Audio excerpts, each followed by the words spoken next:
second speaking on the card, sorry. Did I say I was second speaking on the comment? I knew what you're talking about, another comment. Yeah, I'm good, cool, sorry. Alright, we'll start time now. Ishan and I have heard a resolve the Republic of India should sign the Artemis Accords. Contention 1 is devastating debris. Currently, space debris is a massive problem. The Rodeo 20 writes that 150 million pieces of debris litter Earth's orbit and are capable of causing incredible damage. Any collision is dangerous, as ESA 20 writes that one collision or explosion in space creates thousands of fast-moving shards of debris. The solution is a global response. As Martinez 20 notes, space sustainability is a global challenge that can only be addressed successfully if countries act together. Artemis provides this opportunity, as Section 12 of the Artemis Accords set a commitment to plan for the international mitigation of orbital debris. India's signing of the Accord specifically does that, as Dubin last month told you, due to India's robust space program and geopolitical significance, signing the Accords would act as a signaling device to build nations around key consensus around key principles. Davenport just 1 month ago tells us, as more nations agree to the Accords, China and Russia will have a precedent to cope with. Thus, when India joins Artemis, it tells China and Russia that if they want allies in space, they need to tackle some of the major issues like debris. Essentially, when India signs the Accords, it creates a global response. The impact to debris is twofold. First is ozone, as space debris is a massive contributor to ozone depletion. Beg 21 writes that chemicals released while defunct satellites burn up in the atmosphere could destroy Earth's protective ozone layer. Ozone is necessary to protect every human on Earth, as NASA finds that without it, we would be more susceptible to skin cancer, cataracts, and impaired immune systems. The second impact is the power grid. As Bell 19 writes, the electric power grid works because they use GPS satellites to synchronize equipment. If satellites get destroyed by debris constantly, the grid collapses. Contention 2 is an expanding economy. In the status quo, the space economy is spending faster than ever. Unfortunately, Angumosi 22 explains that India currently constitutes only 2% of the global space economy. Artemis helps India regain this lost ground in 2 ways. First is PPPs, or public-private partnerships. In the status quo, India has been lacking in PPPs in space, as Saha 17 writes that they have been adversely affected by delays and overruns. 4Gia 19 confirms PPPs are inhibited by distrust between private and public sectors. Luckily, Artemis can fix this, as Skiba 22 explains. Artemis will serve as a test bed for technologies developed through these partnerships. Historically, this happened in the US, as Kluger 22 finds that NASA generated a total of $71 billion in economic activity, with the Artemis Accords acting as the biggest contributor to private sector contracts, creating 37,000 jobs through 700 of these PPPs. These PPPs are uniquely beneficial. As Jones 21 writes, these partnerships allow commercial space companies to introduce innovation and expertise, while also allowing the government to provide regulatory oversight. Our second subpoint is kickstarting innovation. Innovation is a race, and India is in last place. This is because Prudent 16 finds India has trade barriers and weak protection of intellectual property, concluding that India has one of the most hostile environments in the world for innovation, ranked 54th out of 56 biggest economies for innovation. Luckily, Section 4 of the Artemis Accords require that states share scientific information. Indeed, TI-22 confirms Artemis can pave the way for commercial opportunities and technology transfers between India and other countries, while Honda's 21 confirms India can gain expertise from other advanced countries like Canada, Japan, Australia, and the US. This in turn would spur long-term innovation because of the long-term commitments in the Artemis Accords to spread scientific tech. The impact is economy. Innovation drives the space economy. Therefore, any increase in innovation would boost the space sector. This is beneficial because Panday 22 finds space would make India a $5 trillion economy by 2024, raising GDP by 1%, and Meisland 08 concludes that a 1% increase in economic growth puts 20 million people out of poverty. Thus, we urge you to affirm.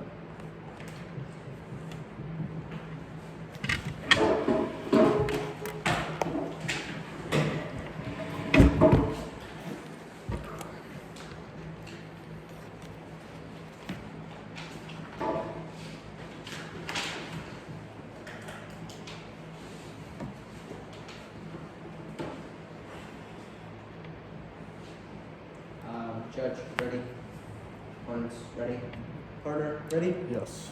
I will start on my first word. Zach and I negate the resolution. Our first contention is upsetting Russia. In the status quo, India has close ties with Russia. Sen 22 explains that India wants to maintain a positive relationship with Russia because it needs Moscow's support in resolving its territorial conflicts with its neighbors, especially China. It also wants to continue to enjoy economic and military support from Russia. Furthermore, Russia repeatedly supported India at the UN on issues like Kashmir. The close relation is significant for the Indian economy. The Indian embassy provides that, as per Russian figures, bilateral trade amounted to $9.31 billion, with Indian exports amounting to $3.48 billion, and imports amounting to $5.83 billion. Reuters 23 finds that Russia supplied India with around $13 billion of arms in the past 5 years, and New Delhi has placed orders with Moscow for weapons and military equipment exceeding $10 billion. These quotes are significant because they prove just how important ties with Russia are for India. Moreover, India has benefited immensely from Russian aid in the space race. Verdi 21 explains that Russia is planning to set up ground-based stations in India for receiving communication signals abroad.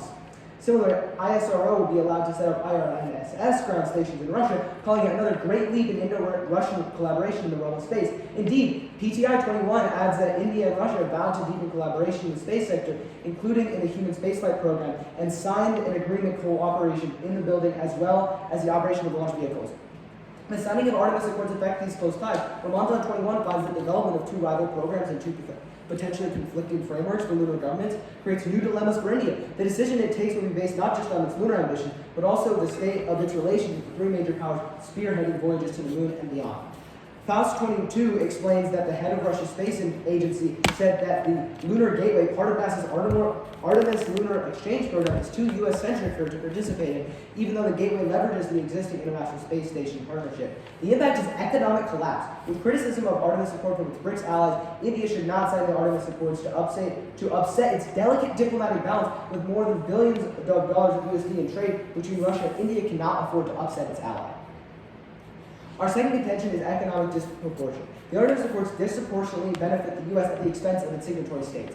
Mike 20 explains that Bolivian buyers take special aim at the planned bilateral agreements known as the Artemis Accords in promoting them. The U.S. is overlooking best practice with regard to sustainable development of space. NASA's actions must be seen for what they are: a conceited strategic effort to redirect international space cooperation in favor of short-term U.S. commercial interests with little regard for the risks involved. Jessica 22 furthers, the Artemis Accords are not collaborative multi-rulemaking, but rather the exports of U.S. laws abroad. The U.S. intends to use the Artemis Accords to claim property in space. Jones 20 states, although the Artemis Accords are not explicit about property rights, the U.S. official said to Reuters it is consistent with U.S. policy on this point: the return of humans to the moon for long-term exploration and utilization, which will importantly involve commercial as well as international partners. The Accords are likely to cement any deal-making in favor of the U.S. at the expense of other countries like India. Edith 13 explains the global community is experiencing economic recession. Outer space development is emerging as an answer. The question is, to whom will the benefits accrue? Once legal rights to space resources are granted, only those with the capital to take advantage of these new laws and policies will be in a position to profit. Jessica 22 agrees, when countries, especially powerful ones, create rules that counter to these norms, multilateral institutions cannot unravel, even worse, become irrelevant, resulting in a less equitable institution that favors powerful nations and provides an unfair opportunity to reap economic benefits. The negative effects of economic inequality between countries is severe. The UN themselves explain high levels of inequality of opportunity discourage skills accumulation, choke economic and social mobility, human development, consistently depress economic growth, increases social discord, tensions, and triggers violence and conflicts. Negate today for a better tomorrow. Real quick, I see a couple pieces of evidence. First is that basically whatever evidence we have on like signing the accords will offset Russia, and then also the evidence about how the world is in an economic recession. Also, can we see the last part you read, just like on the impact for this? Yeah, sure. So the first one, do you just want to see the link, or It's you you can able to go up and not really? This is just what we. It's just this stuff is what we.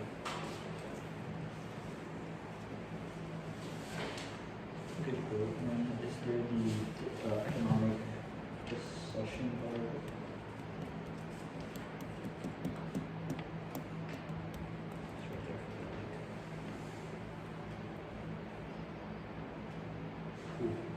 And then it's the last one is by the UN. There.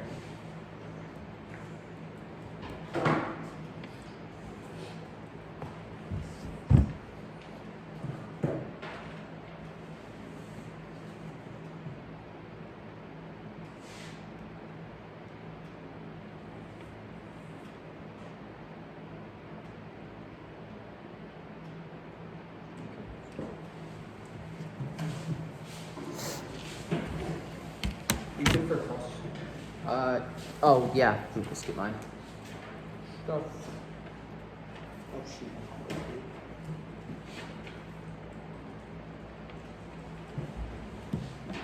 Yeah. Cool. Would you like the first question? Yeah. Let's start time now. So when I look at your evidence about that economic recession, it's from 2013. So what's the state of the global economy? Do you have a card that says that it could have gone down, it could have gone up, and then back down? Do you have unless you have more recent data? Yeah. that's So the then, difference. no, I'm asking you: is there like any evidence on your side that says that the economy is bad now? Not what we specifically mentioned in our case as of. Yeah, but the specific evidence you mentioned in your case was from 13. Sure, like maybe during 2013 the economy was bad.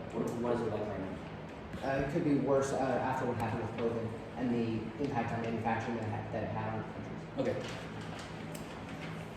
Would you like? Yeah, sure. So when you're talking about Kessler syndrome, right? And you're talking about space debris and how it basically just makes traveling to space harder and harder. Not specifically the Kessler syndrome, but mainly the issue of like space debris. Okay, well, why is Artemis the only way to solve this? Why does it have to be? Just because it's mentioned specifically in Artemis Sure. doesn't mean it's the only way to Because fix it. right now we would tell you that there's no other international agreements, like for example the OST, it doesn't solve for space debris. The Moon Treaty, it doesn't solve for space debris. The only present agreement that you see right now that's actually trying to solve for this space debris issue is the Artemis Accords, and that's why we need India to join. Specifically, the Artemis Accords are key because you can't just have like one country, like say the U.S., go into space and solve space debris, because space sustainability is like inherently a global issue because space is used by all the countries around the world. Can I ask a quick follow-up? Yeah. Okay, you also mentioned that satellites and things will get destroyed by this Yeah. debris. When does that start to happen? Because It's already happening now. Do you have like examples of this specifically happening?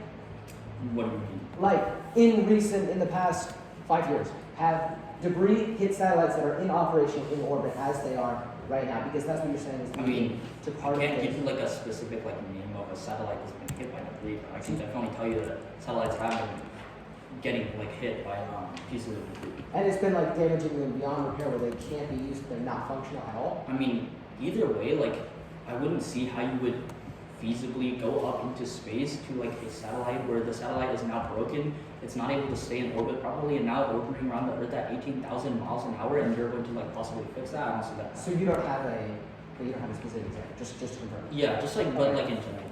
Yeah, I'll take a question. Sure. Let's go into the economic disproportionality. Specifically, what is the negative doing to solve this problem?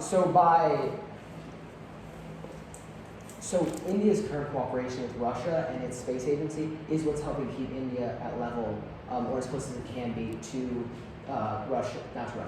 to the U.S., which is sort of keeping a closer level than the Artemis Accords, because India would basically be giving up its right to compete with the U.S. if they're in the Accords. That's a cool time. Are you guys taking any prep? Yeah.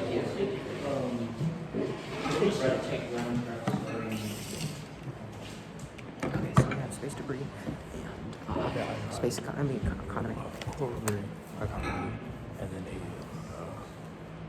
a little section about innovation. Okay, yeah, that's good. That's good. Yeah, okay.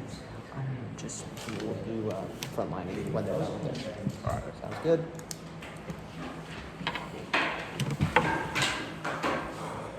So we're just gonna go down their case, like start from the beginning.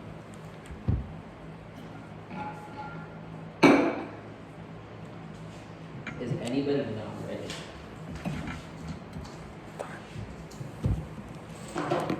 Is any- Okay. I'll start my time now. So start where the top, where they say the Artemis Accords are way too U.S. centric. First, we would say they're not U.S. centric. Rush 20 writes that the Artemis Accords were written with the input of multiple countries. NASA released a draft of the Accords to other spacefaring countries, and then using their input, they edited the Artemis Accords. So already we know that other countries had input on the Artemis Accords. It's not just the U.S.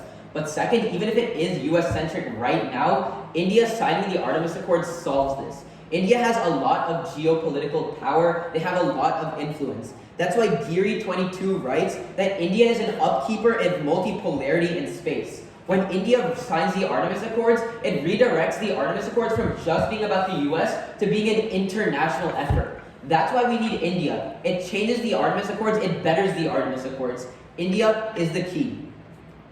But then they say that India joining the Artemis Accords will anger Russia and create more tensions. More than ever, in the status quo, what we're seeing is that India is working more and more with the US. Let's look with NASA specifically. India is working with NASA on the NISAR project, where they're building a satellite that orbits the Earth and tracks the climate.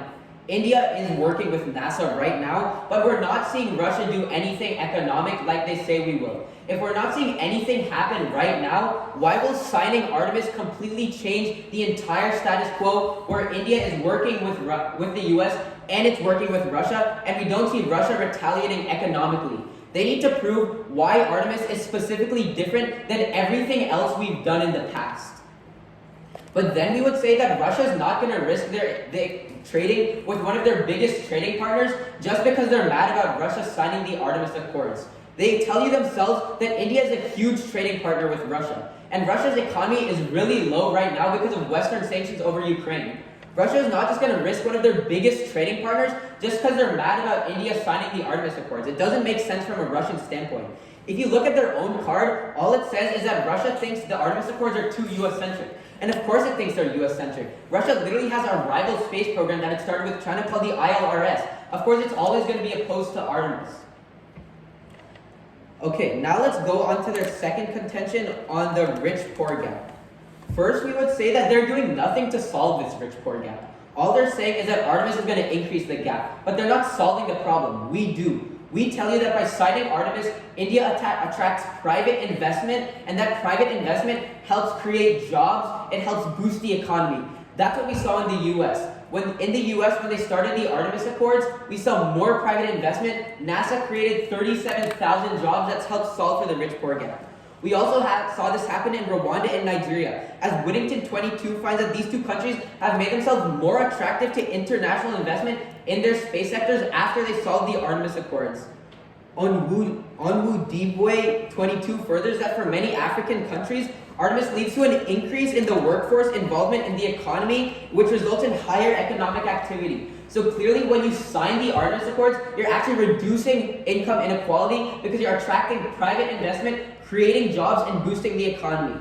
The second thing we would say is that the income gap has always existed. We're not just gonna completely wipe it out by not signing the Artemis Accords. They never say why their side solves it. We do, which is by boosting the economy. But then we would say, just because we're helping some countries doesn't mean we're hurting others. By what we're doing by signing Artemis is we're helping the countries that sign Artemis, like India, the US, Nigeria, or Rwanda. That doesn't mean necessarily that we're hurting other countries that don't sign Artemis. They try to make it seem that by signing Artemis we're hurting all other countries, but we're really not. And thus we're proud to affirm. We'll take some running prep, starting. Okay, so I'm just going to assume that you have everything for rebuttal and just act like we need for front lines. Okay, so they say that the accords are not US-centric. They just say they're really created by the US and the input. It's not, it's minimal. And the idea that India would change the way that the US goes about space projects is negligible. Like it wouldn't happen. And then also, if India has such a big space industry, why do they need to join Artemis Accords? You can say that the ILRS, like our opponents mentioned, are also working to solve for space debris. And say that again, Putin is stupid, and look for any excuse, anything. Basically what I said last in my summary. Don't go too much because I want to spend some time on that as well. Again, and then saying that, well, nothing changes. Like, our job is to maintain the status quo. If we can prove that the status quo is better than invading in that we took 1 minute of prep.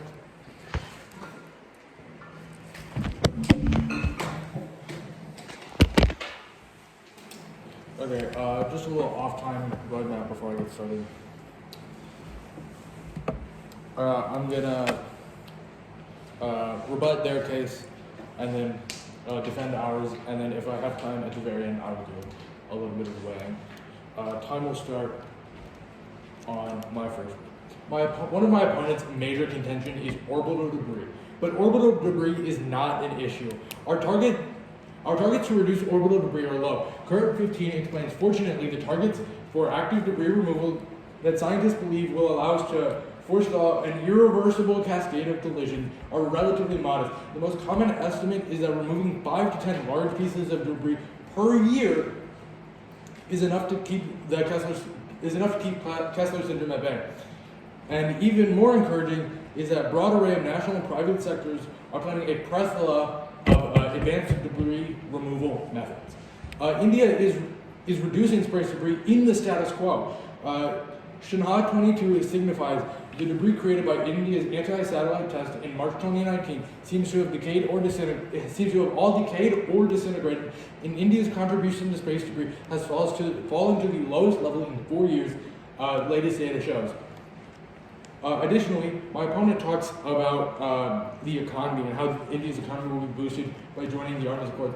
However, Ramesh 22 found that thanks to India's well-developed space program, the satellite manufacturing sector is likely to grow to $3.2 billion in market value in 2025, up from $2.1 billion in 2020, while launch services will surge to $1 billion in 2025, from just $567.4 million in 2020. This explosive growth indicates a strong space program. Indeed, Singhal 22 writes, by 2025, the satellite manufacturing segment will be the second fastest growing sector in the Indian space economy.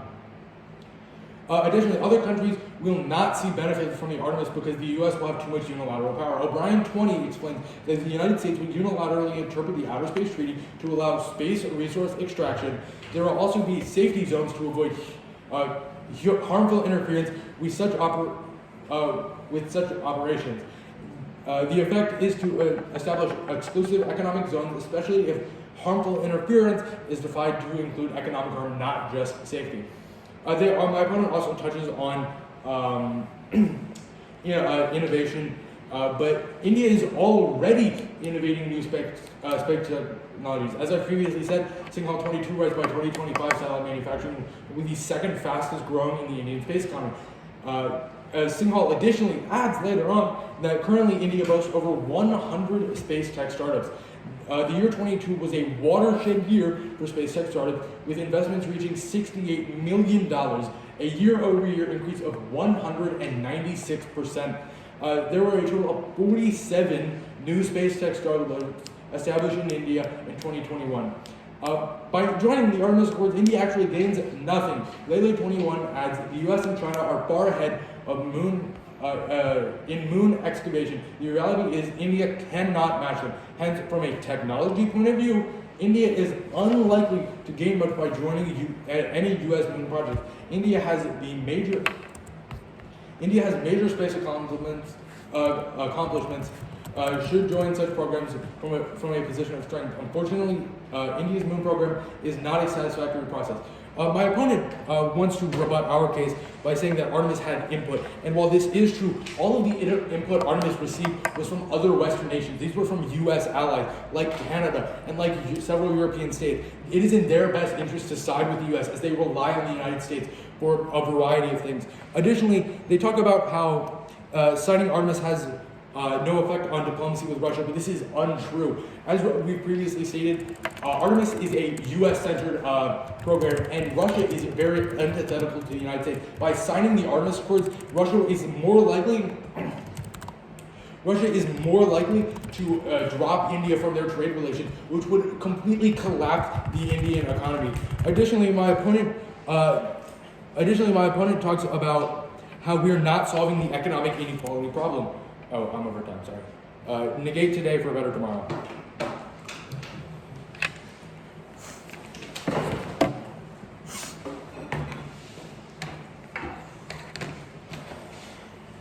Are you ready to cross?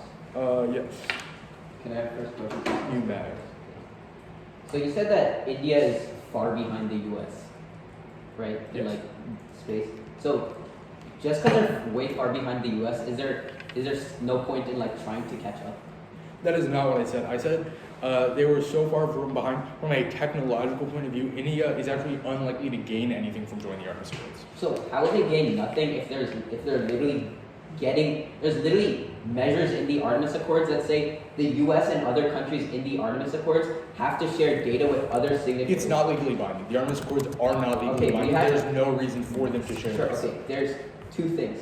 First, they are legally binding, not from like explicitly stated in the Artemis Accords, but there are enforcement systems in place. Artemis is regarded as a customary law, and customary laws are actually enforceable under like different international systems. Okay, what systems does Artemis have to enforce what it says? Yeah, so like, sure, there's no system within the Artemis Treaty. Okay, so you but just said Artemis, there is a system. yeah, And now so you're saying Artemis, it's not. okay. In the treaty itself, there's no system. Okay. But if you look at outside international law, Artemis is regarded as customary law. Okay, Customary law is enforceable under separate international settings like the UN. We have cards for this if you want. okay, I would like to see those cards. Okay, yeah. Should I show you after cards? You can show me after comments. As for my question, you met with my partner to talk about how we had a outdated source for our recession claim, and then you go on to have a completely unsourced claim for Russia having a poor performing economy. That was a big part of your rebuttal.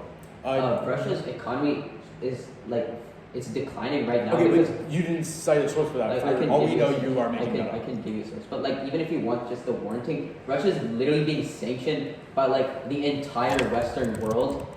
Like, that's definitely gonna hurt their economy. Like, because Okay, of you're Ukraine. saying- Like, I have cards for this if you want. Okay, I would like to see those cards. Okay. I do not believe you currently have them. As for a quick follow-up question, you mentioned twice, I believe, that we're not solving economic inequality. That's Yeah, well how then. do you solve economic inequality? Well, our case was not trying to tell people how to solve it. We were saying that the Artemis Accords will worsen it. Yeah, we're saying Artemis Your Accords affirming the will- resolution makes it a worse. It increases economic inequality, which is a Yeah, bad so thing. like if you look at just the Artemis Accords, like just the program itself, sure it worsens. But if you look at the scope of everything, including what other people think, like private companies, like sure, if you're looking at just the Accord and just moon exploration, then sure you widen the gap. But Okay, if you so look at you are what agreeing happens, with one of our major let me finish. contentions. Let me finish. But if you look at what happens because of the moon exploration, you see private investment, you see better innovation. That's when you see less economic. That's when you see less economic hardness. Well, this That's debate for us. isn't revolving around future benefits. Are y'all gonna take any prep time? Yeah. Alright, just running prep time? Yeah. We'll start with that. Economic disproportion. Oh, can I get that Russia economy card? You want the not enforced card first. Yeah. Can you find the Russia card? The Russia's economy. Do you want me to stop your prep then while you guys do that? Yeah, we do. Okay.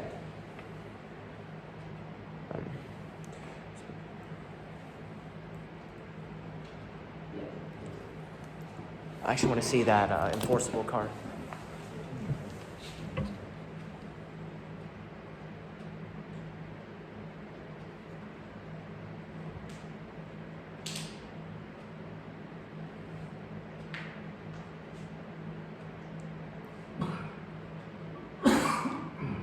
Does it mention any direct punishments in this for I mean, breaking?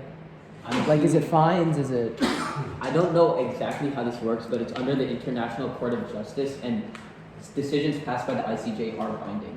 I don't know like exactly like what the enforcement is, but all Okay. decisions passed by the ICJ are binding.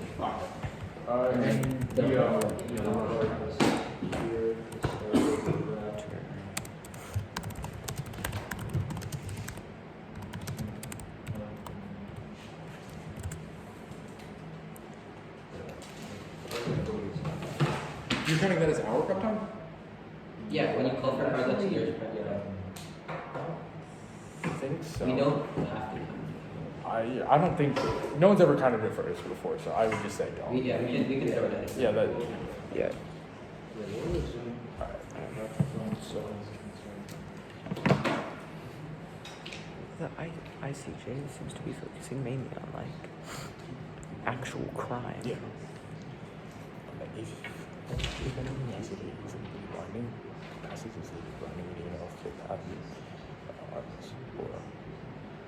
I mean, the thing is,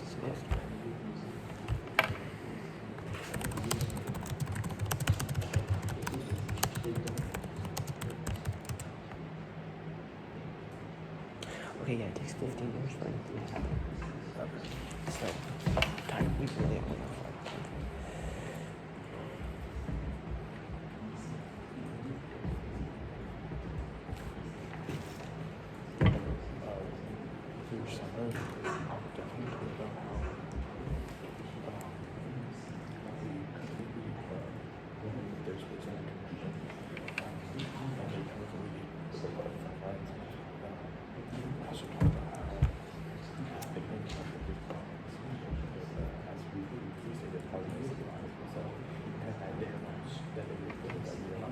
That they're not solving the economic gap.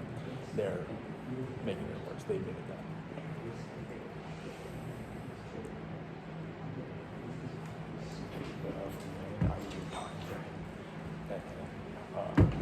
Time frame. Let's go. Like some steps go. You could also roughly touch our time. If it is Russia, India's guaranteed. Yeah. Versus the possible benefits that they would receive, assuming after the 15 years that ICJ.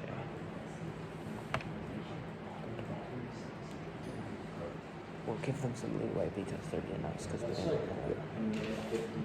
Yeah. Yeah, that's about that. So we have 40. Yep. Just a good. About that.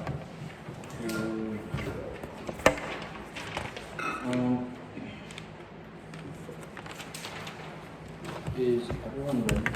Yep. Yeah. Quick off-time roadmap is going to be down their case, our case, and then maybe some light at the end, but we'll see. Time starts now. There's two reasons why you're not going to be voting for the negative in today's round. First is their evidence. Their side is completely lacking in a few pieces of really key evidence. First, on their first contention about upsetting Russia, their evidence isn't key to saying that Russia will cut their economic ties with India. It's literally just saying that, Russia isn't going to do this. It's literally shooting itself in the foot by cutting one of their biggest trade partners in India. They're not going to do it. Their evidence doesn't say they will either. You can literally call for their evidence to see if you want. It just says that Russia is rivals with the US. It doesn't say that they're going to cut economic ties once India joins the Accords. But either way, India is doing cooperation with the US right now, which is really similar to what they're going to be doing if they join the Accords. But you don't see any kinds of economic retaliation from Russia. You don't see it happen. You're not going to see Russia economically retaliate when India joins the Accords if they're not retaliating now and India is doing cooperation with the US. But either way, again, they're not going to risk one of their largest trade partners while their economy is also low from sanctions and the Ukrainian war.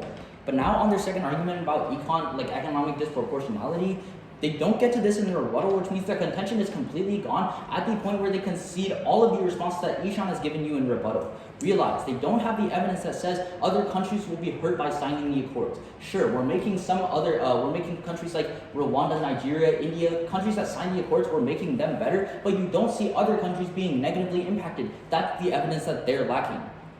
Overall, we're the only side that is able to solve economic disproportionality. We're going to boost this private investment through public-private partnerships, through innovation. We're going to boost the economy. They're not doing anything to solve the economy issue. We are.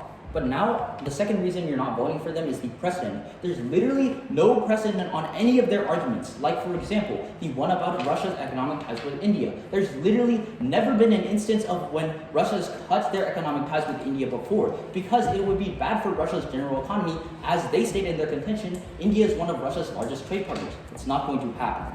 But now let's go to our case. We're going to be voting on the economic argument. Realize that right now, India's economy is low in the space sector, but Artemis can help by doing PPPs, public-private partnerships, boosting the economy, boosting innovation. Literally, Section 4 of the Artemis Accords contributes to sharing of scientific data, which we say overall will boost innovation, boost the economy, and take 20 million people out of poverty. They say a couple of things. First, they say like it's too US-centric, so India is not going to derive any benefits. Again, our Geary 22 card is really explicit in saying that India is key to multipolarity, which means you don't actually deal with this like US-centrism issue. But lastly, on like they're trying to cross-apply their economic contention by saying that like you're just going to worsen the divide between big countries. Sure, if you look at the Accords win itself in like inside of exploration, sure, you might widen the gap. But overall, as you look at the whole scope of everything, you see that these poor countries that are signing the Accords are going to get boosted by international investment in space. That's the empiric that they don't respond to. Thus, we urge you to vote out. I'm going to take some running prep, starting now. Okay, so on this.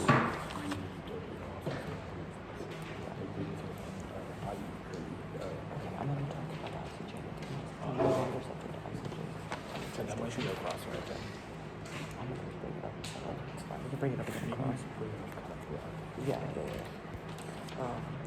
So.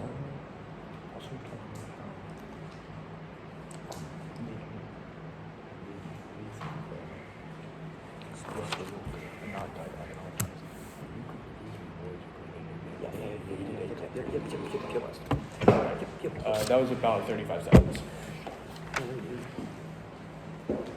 For a bit of an off-time roadmap, I will reiterate what my partner said in his second rebuttal, and then I will move on to elaborating restating what my partner said about my opponent's case, and then with any remaining time, I will use that for weighing.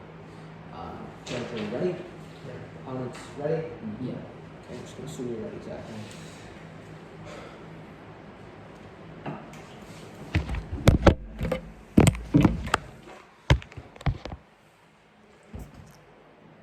Starting with our first contention that the signing of the Artemis Accords by India would put in jeopardy the relationship with Russia. Our opponents go on to say that Russia would not shoot itself in the foot because of their economy. Yet that is exactly what Russia did in February of 2022. One of their biggest trading partners, the EU, they knew what they were doing, they pissed them off, and they ruined their relationship, and it cost their economy. Who's to say they're not going to do it again?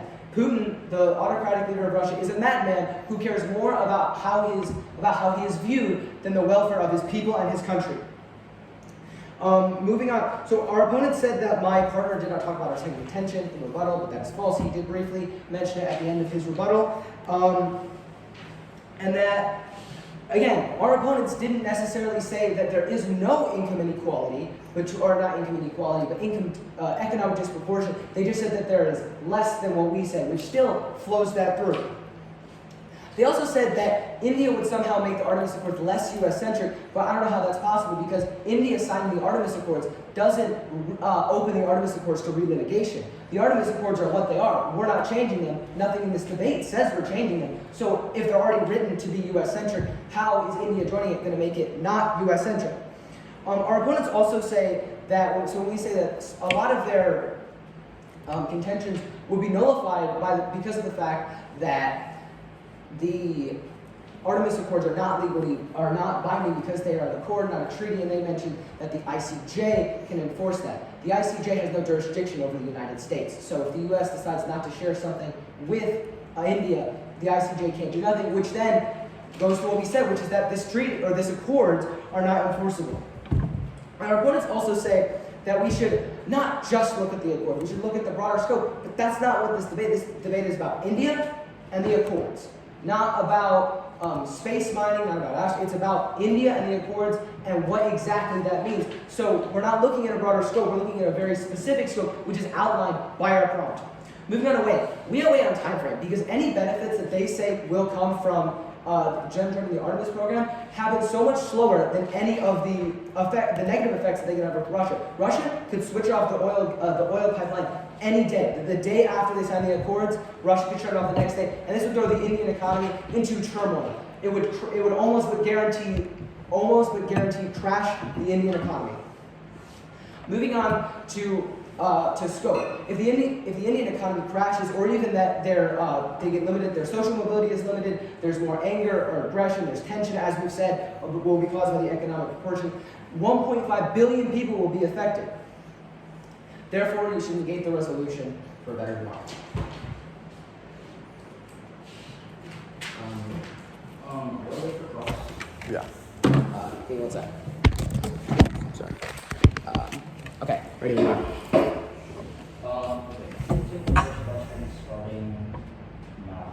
Specifically, has there been an incident in the past where like a different country signed the Artemis Accords and the U.S. did not give them scientific data? Was there? Do you have a specific example of them I want you doing to answer that? my question first, without countering with another question. Is there an example? You're asking a question on an ingenuine basis, though. Is there an example in the past where the U.S. did not give scientific data? Is there an example where they did? Literally every country. Okay, give me a specific example. Give me something specific. Okay, what did they share? What did the United States share? Literally, Starlink went in and started investing in like internet capabilities. But that's investment. That's not. That's not tech. sharing That's technology. not sharing tech. That's investing money that Starlink then benefits off. I can give you another example. In Nigeria, the U.S. side housed a rocket from Artemis in Nigeria, and they started training Nigerian astronauts to go to space. Okay, So so that is that's an great. example of housing a rocket. That they're not Yeah, sharing how to And build that's the great. rocket. They go, here, Nigeria, here are the instructions to this rocket. Would you like to build one now? That's what. That's not what they did. No, you They showed said them how to directly. fly it, but they didn't show them how to build it. So they gave like these instructions to Nigeria. No, they told them how to fly it, not how to build it. You are claiming that it's going to share. That's not Basically, innovation. The point is, by doing that, they boosted the space sector in Nigeria. That's why we saw, as soon as Nigeria signed the accords, I don't know how to say the name, but like, the Onwe Dubwe card says that as soon as Nigeria and Rwanda signed the accords, it led to workforce involvement in the economy and resulted in higher economic activity. Okay. So that's what you see I happening. got next question. When the U.S. does invest, when they sign the accords, the U.S. invests, the U.S. shares, and you see better economic growth. Okay, so may I have a question? Yeah. When the U.S. doesn't share its innovation or its tech with India, how is it to be held accountable? Because your solution was the ICJ, which, as I said, it doesn't hold the U.S. accountable. It can't. It's not in their The jurisdiction. ICJ literally has jurisdiction over any state conflict. No, that is actually factually incorrect.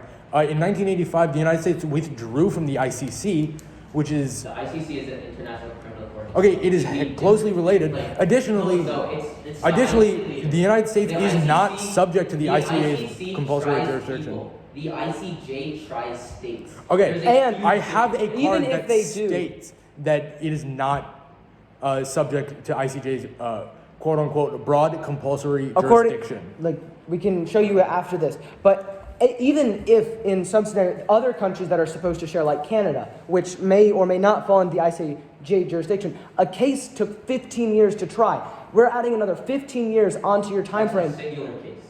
Okay. It's an example of how long about the bureaucracy and the problems that this can cause. That doesn't say like every case will take 15 years. Yeah, that's literally not. But we like to see that. No, we don't talk. Wait, I think we're. No. Let's see. Well, you guys can see the card. We All right. prep time this week. Uh, We don't know if it'll pop up immediately, but we can go back to the. Just go back to the. I can just go back to the little briefing. There you go. I mean, we can find it United States afterwards. is no longer subject to the ICJ's broad compulsory jurisdiction. Cool. Not the CNBC problem.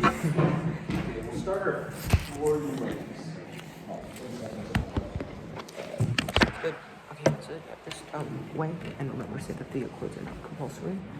They drop their space debris contention, and that the short-term benefits India might gain don't outweigh the long-term damaging effects in time frame and scope. So drop space debris. They drop space debris. They stop talking about it, and then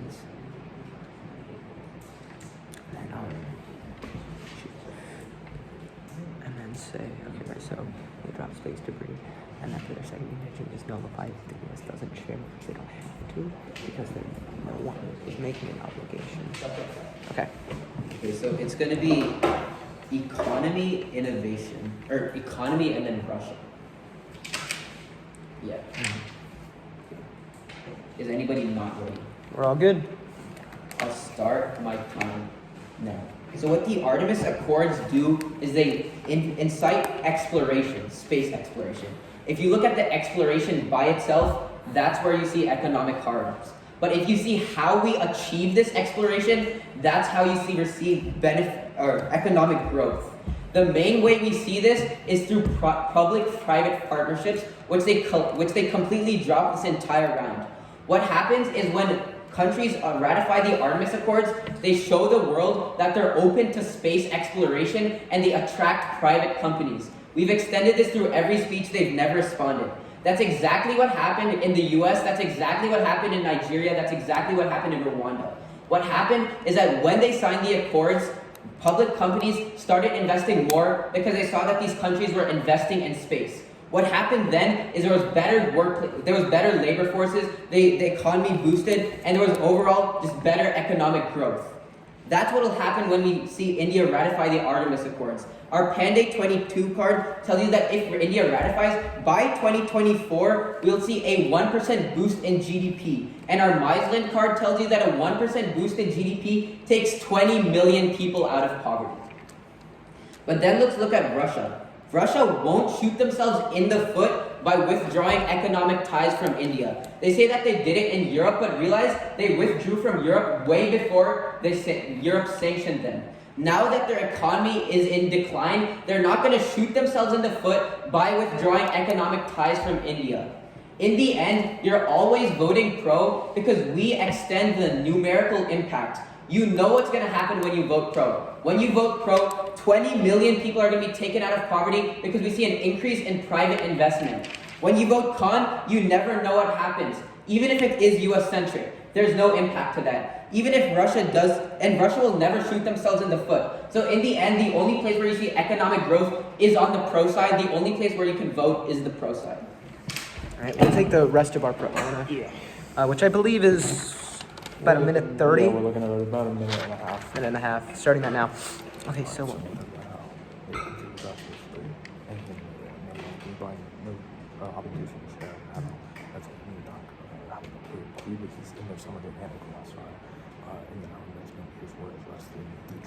I wouldn't mention that one. But I would say that, so there, if you do believe they paid we stop the 1.5 billion people living in a country facing an economic collapse. So say that. If time is anything else. We can do probability if you have time, up to you. I wouldn't do it unless you really have a lot of time. Yeah. We have another 40 seconds. Do we want to do anything with it?